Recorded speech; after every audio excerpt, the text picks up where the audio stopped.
Nzambe soki alinasa likambo na ye soki alakaki aosala ngoka nakotaka meketi na ngai epa Nzambe mpo nga bameketi na ngai nakotiselaka ye nakotaka meketi na ngai epa na ye nga nayebisa Nzambe dosie na ngai ezomumela naza so na ye boye nazozonga nakolela nga azotala mobali na ngabi Nzambe yosangisa biso mpo azala kote oyo mosusu azala kote mosusu ekozala boye te ezalaki toujours prière na ngai nga alobi Nzambe esalelanga ngobi natindi meketi ya liboso basala eloko te ya mibale basala eloko te nga Nzambe nga nayebi ke epa na yo ozokisanga parceke yo lobi oyo osangisi moto akabola azali yango naye kokumisa Nzambe nasongi awa na te naza siko awa na te donc nazosela lobi nde baoyebisaka ke ekosala esika boye awa na te nakumisi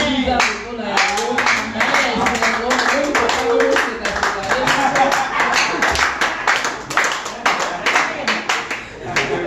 akomi na esengo papa komela mawa donc mawa vraiment okompona yango so oza mami kopala basenga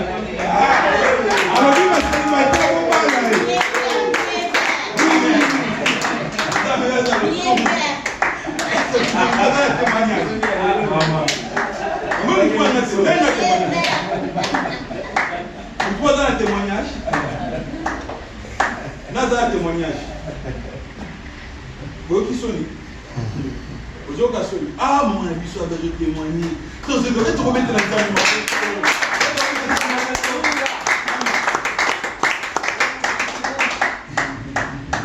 Alléluia. Amen. Amen. Pour Badato Badaki janvier, tu peux comme un mois, et ça les fait que comme un colonne. Mais ça va pas te lingailler à comme un colonne. Alors que ça va m'acasser à l'encatongo, donc il faut ça la fête aux autres. Si tu vas à ma casse, on a dit. Mais ça va à ma lame, à ce que ça va m'acasser, à ce que ça va paiement, à ce que ça va être bon, on a dit à aussi. Amen. Il y a mon écho qui sait quoi ça dit. Amen.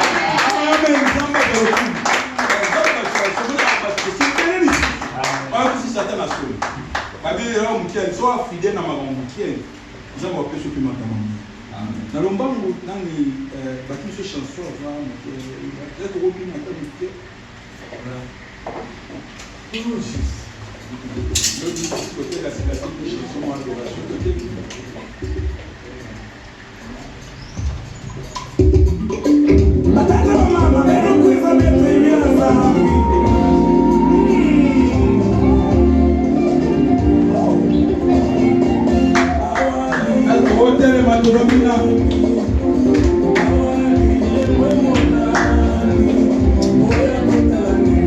Denise, est-ce que vous pouvez prendre votre place s'il vous plaît? Saluer, dis c'est ton voisin. Et ça, pas à plus bien embauché. Que Dieu bénisse. Et Dieu te bénisse. Ça va pas pour la Tu m'as fait du mal, mais je t'ai pardonné. Vous savez, ma dépassé.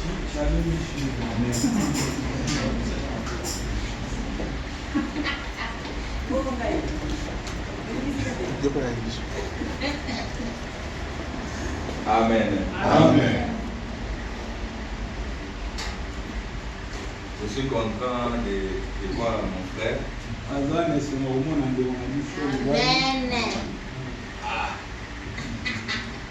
Dieu est bon.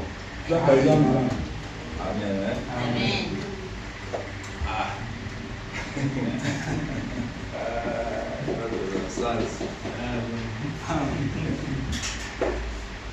Pour nous, les dimanches, c'était une fête.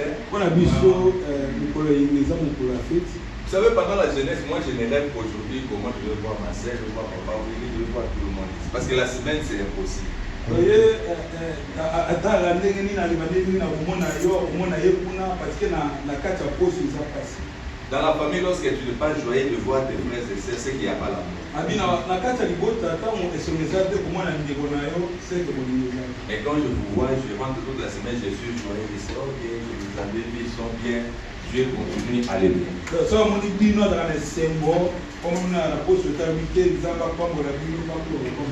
Le plus important, c'est de montrer l'amour. Amen.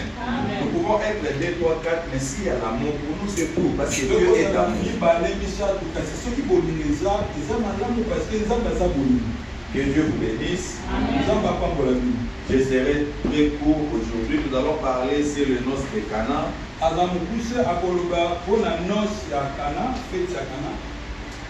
Que Dieu peut nous aider. Jean chapitre 2.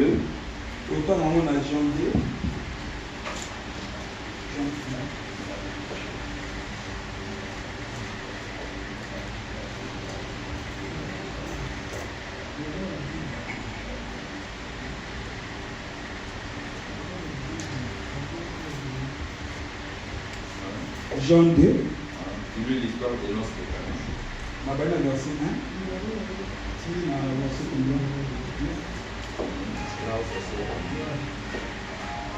Jean 2, verset 1. 3 jours après, il y eut des noces à Cana, en Galilée. La mère de Jésus était là. Et Jésus fut aussi invité aux noces avec ses disciples. Le vin ayant manqué, la mère de Jésus lui dit, ils n'ont plus de vin. Jésus lui répondit, femme, qu'y a-t-il entre moi et toi? Mon heure n'est pas encore venue. Sa mère dit au serviteur, faites ce qu'il vous dira. Or, il y avait là 6 vases de bière destinés aux purifications des Juifs et contenant chacun 2 ou 3 mesures. Chacun 2 ou 3 mesures. Jésus leur dit, remplissez d'eau ces vases, et ils les remplirent jusqu'au bord. Puisez maintenant, leur dit-il, et portez-en à l'ordonnateur du repas, et ils l'emportèrent. Quand l'ordonnateur du repas y goûtait l'eau changée en vin, ne sachant d'où venait ce vin, tandis que le serviteur qui avait puisé de l'eau les savait bien. Il appela l'époux et lui dit, tout homme sait d'abord le bon vin, puis le moins bon après qu'on s'est enivré. Et toi, tu as gardé le bon vin jusqu'à présent. Tel fit à Cana en Galilée le premier des miracles que fit Jésus.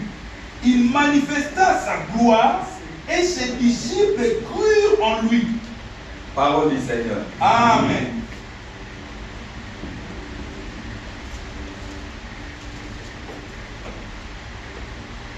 Parole du Seigneur. Amen. Parole du Seigneur. Amen. Parole du Seigneur. Amen. Que Dieu vous bénisse. Amen. Ok, bien aimé, ce matin, nous parlons de ces noces de Cana. Ce qui m'intéresse, c'est que la Bible parle du premier miracle du ministère de Jésus. La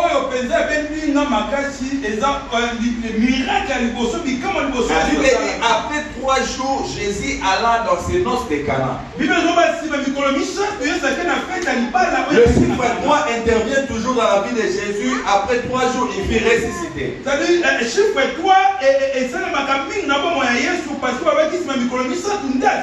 Et la Bible dit, Jésus a été invité dans cette grande fête. Il n'était pas invité seul, mais il était invité aussi avec sa maman et ses disciples.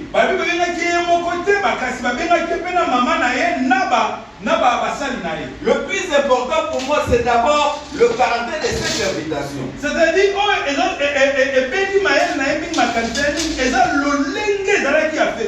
ce qui me frappe plus, c'est Jésus-Christ d'avoir accepté d'aller dans cette fête au commencement de son ministère. C'est-à-dire,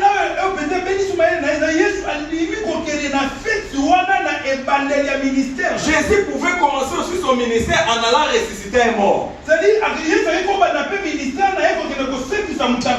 Jésus pouvait commencer son ministère en allant aider les enfants qui étaient peut-être dans une situation catastrophique.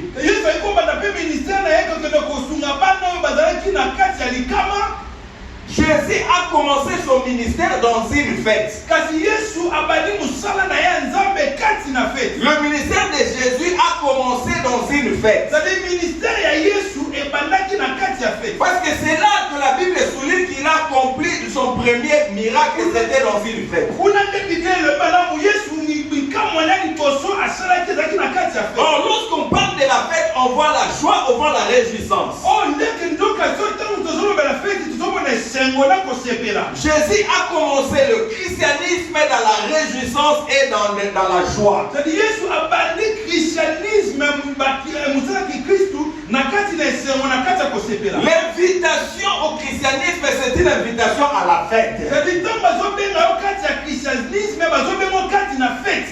Croire Jésus, c'est éviter la tristesse, c'est éviter le stress, c'est vivre sa joie. C'est tangu kondimela Yesu eza kolungwa kati na mawa kolungwa kati na kolela kasi kozala kati na fête kati na que personne ne vous trouve votre invitation dans le Seigneur, c'est pour vivre de joie en joie. C'est tangu babengi yo kati na Yesu eza kobika esengo na esengo. Dieu n'a jamais été content lorsqu'il te voit triste.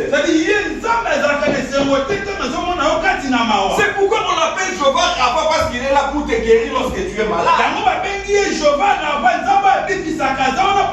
pourquoi on l'appelle Jéhovah Jireh, il est là pour pouvoir, lorsque tu manques des choses. Dieu est Dieu de la joie. Il a commencé son ministère dans une fête.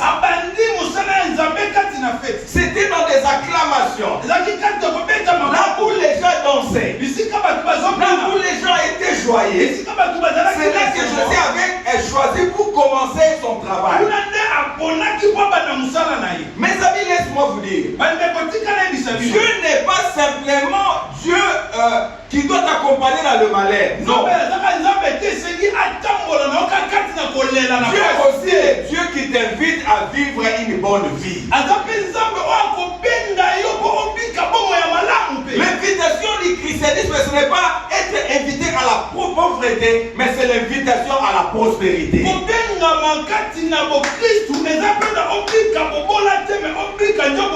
Jamais personne ne peut les raconter et rester le même. Lorsqu'on raconte Jésus, sa vie change. Des gens qui ont pleuré toute l'année, toute la vie, mais lorsqu'ils ont rencontré Jésus, leur histoire avait été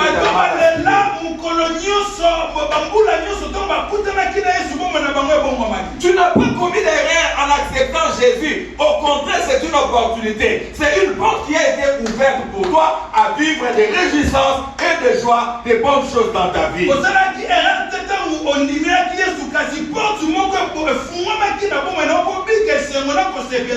C'est pourquoi Jean 10 dit, le ennemi ne vient que pour dérober et gaucher, mais moi je suis venu afin que vous ayez la vie, il souligne, et que vous ayez la vie en abondance.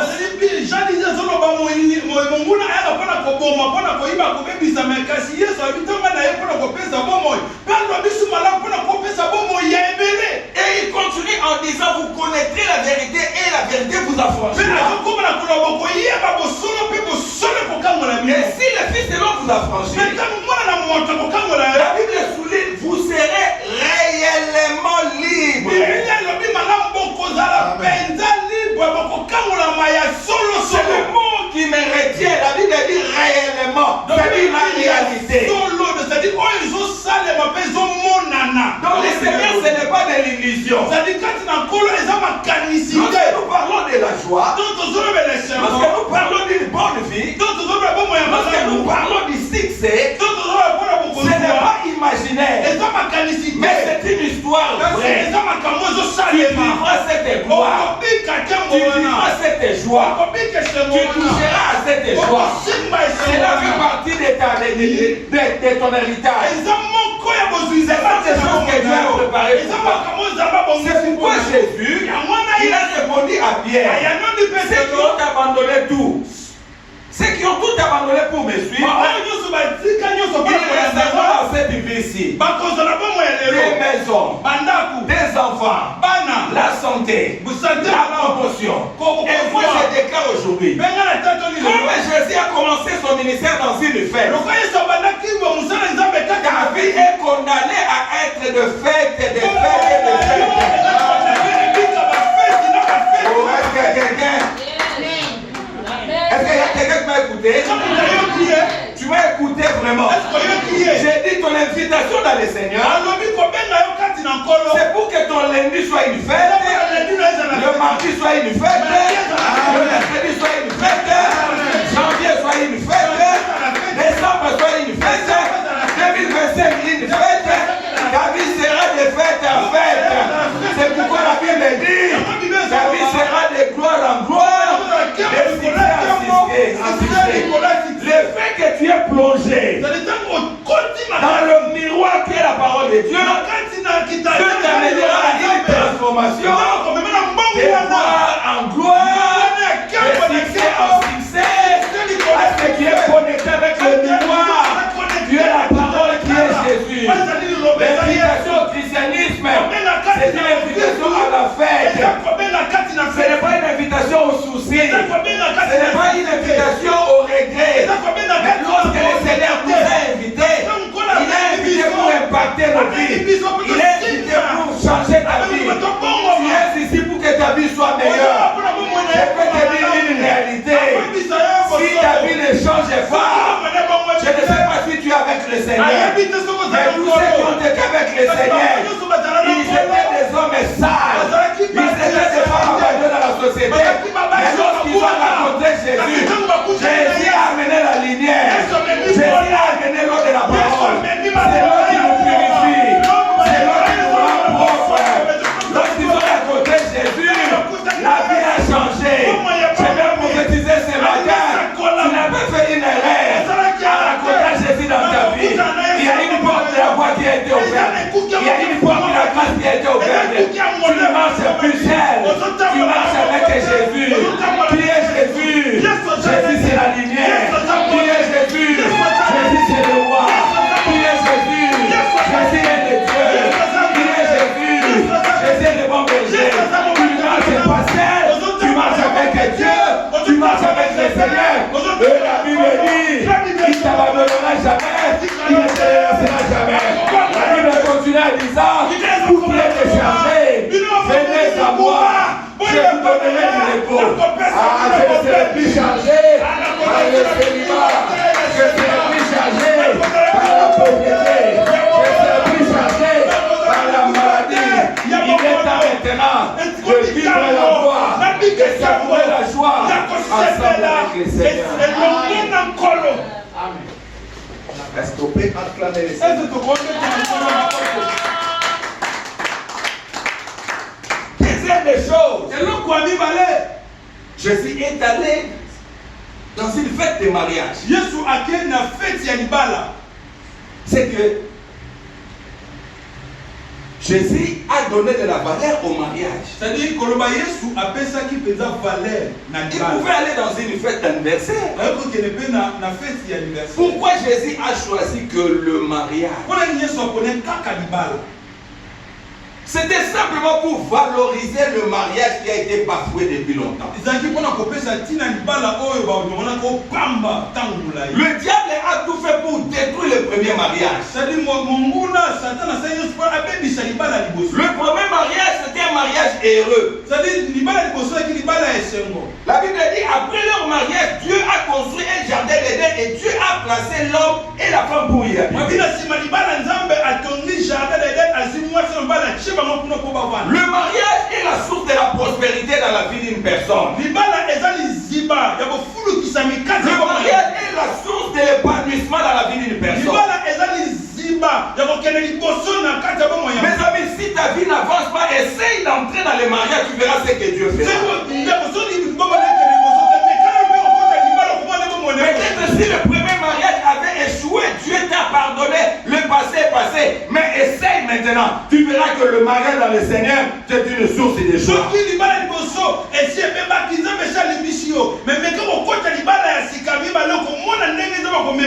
Jésus est allé dans le mariage. C'était un message pour nous faire voir, pour nous faire comprendre que Dieu aime le mariage, Dieu veut sauver le mariage.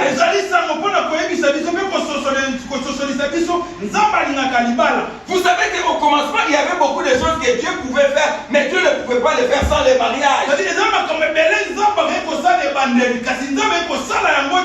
Mais ne jouez pas avec le mariage. Si tu es célibataire, j'ouvre par la grâce de la porte du mariage pour toi. Celui qui est avec toi, que la personne a pu t'honorer. Ne désirez pas être célibataire. Il y a un secret dans le mariage. Il y a une bénédiction dans le mariage. Lorsqu'on entre dans le mariage, sa vie change. On retrouve l'équilibre. On est épargné dans le mariage. On retrouve la paix. Quand Jésus est allé donner de la valeur au mariage. Vous savez, dans la vie, il y avait beaucoup de choses que Dieu ne pouvait pas faire sans le mariage. Dieu voulait remplir la terre. Mais Adam était seul. Dieu ne pouvait pas parvenir à sa vision en dehors du mariage. Dieu ne pouvait pas dire qu'il est Dieu, dire qu'il est puissant. Il ne pouvait pas remplir la terre sans le mariage. Il a créé Ève, il a mis Ève à côté d'Adam. Et en ce moment-là, le projet de Dieu était rendu possible. Alléluia. Alléluia.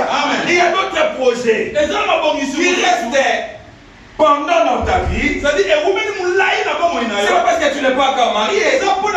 Le jour où tu entreras dans le mariage, la bénédiction du mariage viendra déclencher cette bénédiction et ta vie changera vraiment. C'est pourquoi je vous invite à entrer dans le mariage. Que tu sois femme ou homme, il y a une bénédiction qui te reste encore. Mais le jour où tu ouvras la porte du mariage, tu verras cette bénédiction-là. Ta vie changera. Ne te contente pas des miettes que tu touches maintenant. La Bible dit mieux vaut deux que un. Car ils tirent une part de leur salaire. Car ils tirent part de leur salaire. Toi, tu n'as qu'un seul salaire. Mais lorsque vous êtes à deux dans le mariage, ça devient déjà beaucoup. C'est pour lequel la Bible dit mieux vaut deux que un. Et dans le mariage, on n'est même pas deux, on est à trois. Parce qu'il y a l'homme et la femme, et il y a aussi la troisième personne qui est Dieu qui les dit. Alors, si vous faites des marches avec Dieu, la victoire est de votre part. Je vous invite à entrer dans le mariage. Refusez de vivre en dehors du mariage. Demandez à Dieu de vous donner de l'argent. Demandez à Dieu de toucher les cœurs de l'homme qui vit avec vous. Demandez à Dieu de toucher les cœurs de la femme qui vit avec vous. Demandez à Dieu de toucher la famille de la femme de l'accepter. Et entrer dans le mariage. Vous me donnerez raison. Ce que je vous dis, c'est une vérité. Votre vie changera. Vous allez vivre des choses extraordinaires. Vous savez, Jésus, la Bible dit, Jésus grandait dans trois choses. Et il grandait dans ces trois choses. Parce qu'il y avait un papa, il y avait une maman. La Bible dit, Jésus grandissait en stature. En stature, ça dit que Jésus grandissait à bonne santé. C'est-à-dire qu'il y avait un papa qui travaillait et une maman qui prenait soin de lui. S'il n'y avait pas un papa, Jésus n'allait pas grandir dans une bonne santé. La Bible dit Jésus grandissait en stature. C'est-à-dire Joseph et Marie prenaient bien soin de l'enfant Jésus. Alléluia. Et la deuxième chose, la Bible dit Jésus grandissait en intelligence. Parce qu'il apprenait auprès de son père. La Bible dit Jésus aidait son père dans le travail. C'est comme aujourd'hui vous envoyez votre enfant d'aller apprendre une profession. C'est-à-dire le parent de Jésus travaille pour l'éducation de Jésus. Jésus est grandi intelligent. Parce qu'il était peut-être à côté de son père pour l'aider. Et la troisièmement, la Bible dit il croissait en grâce. C'est-à-dire Jésus il croissait aussi dans la grâce de Dieu. Jésus croissait aussi sur le plan spirituel. C'est pourquoi la Bible dit, lorsque ses parents sont montés à Jérusalem pour aller adorer, ils n'ont pas laissé Jésus à la maison. Ils ont pris l'enfant Jésus. Ils sont allés avec lui pour adorer ensemble. C'était les parents qui amenaient leur enfant à l'église. C'était les enfants qui voulaient que leur enfant puisse grandir spirituellement. Et les amis, je vous dis aujourd'hui, ces choses ne sont possibles que dans les mariages. Si vous êtes avec votre femme, vous pouvez accomplir ces trois choses dans la vie de votre enfant. Comme cela a été le camp de Jésus. Mais aujourd'hui, tu es ici. Ton enfant, je ne sais pas, il est chez son père ou chez sa mère. Est-ce que ton enfant bénéficie de ces trois choses? Est-ce que ton enfant bénéficie de la bonne santé? Est-ce que ton enfant bénéficie de la grâce de Dieu? Est-ce que ton enfant bénéficie d'une formation? Et si tu ne le fais pas, tu es en train de pécher devant Dieu. C'est pourquoi je vous invite à entrer dans le mariage. À réunir tes enfants autour de toi. À réunir les enfants de la femme autour de toi. À réunir les enfants des hommes autour de toi. D'entrer dans le mariage ensemble. De mettre les choses en ordre. Que le Seigneur bénisse.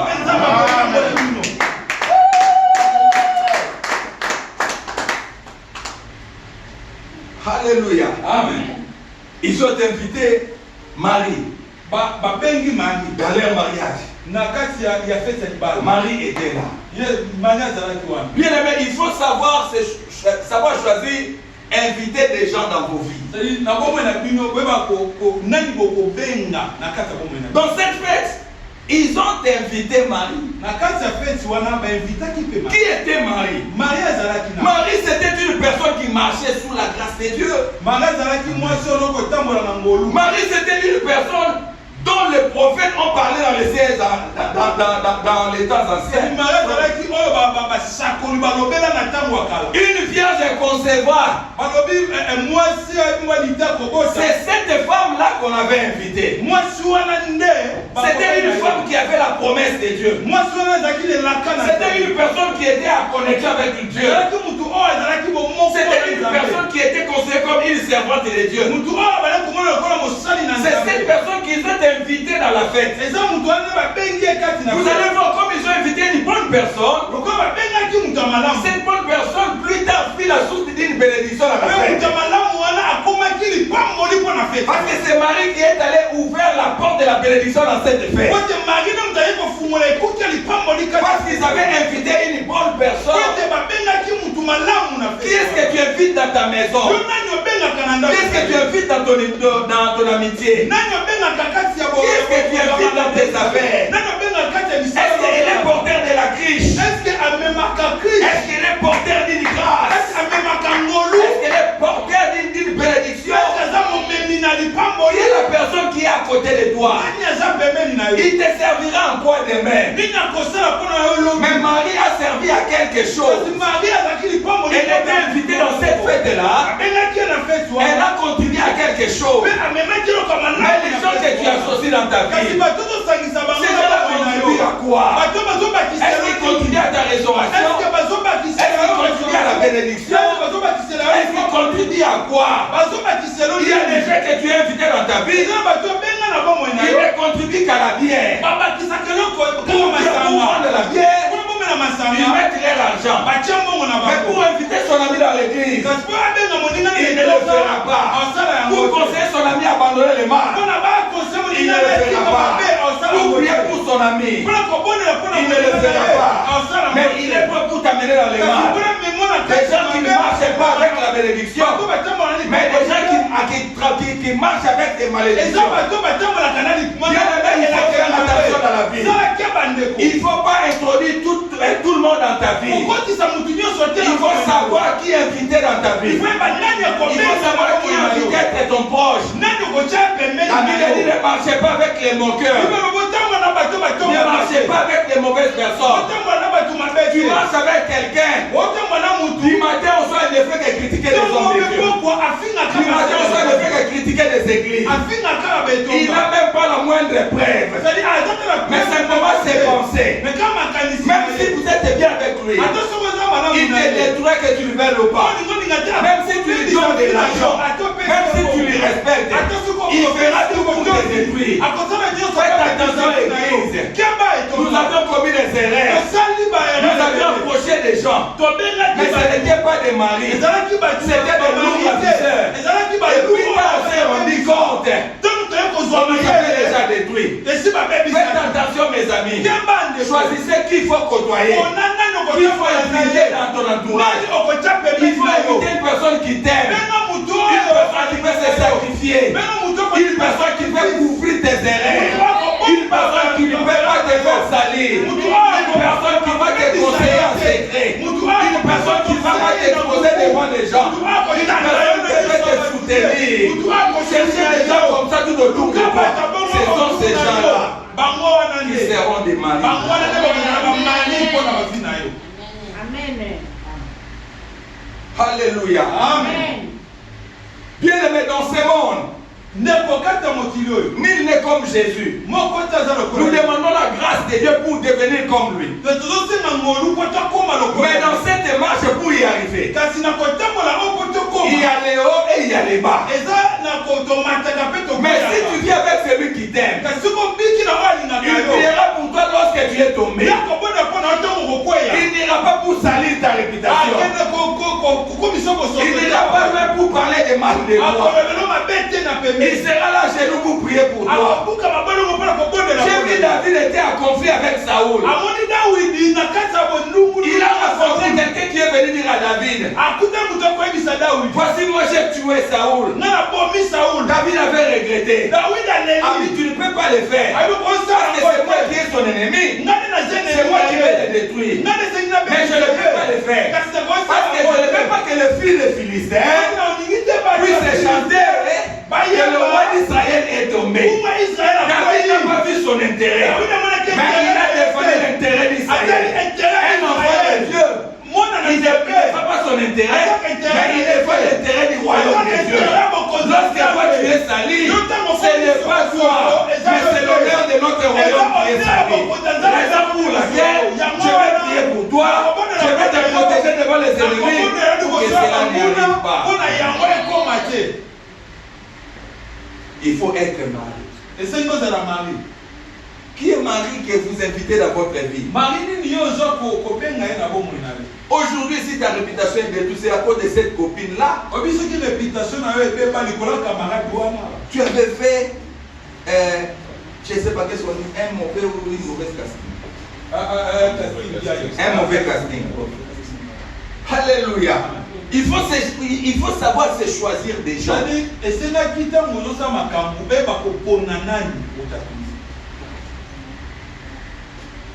Il y a des gens qui restent à côté de toi. Tu fais tout du janvier à novembre. Mais comme tu as fait les règles en décembre, il oublie tout. Il y a des gens comme ça dans le vie.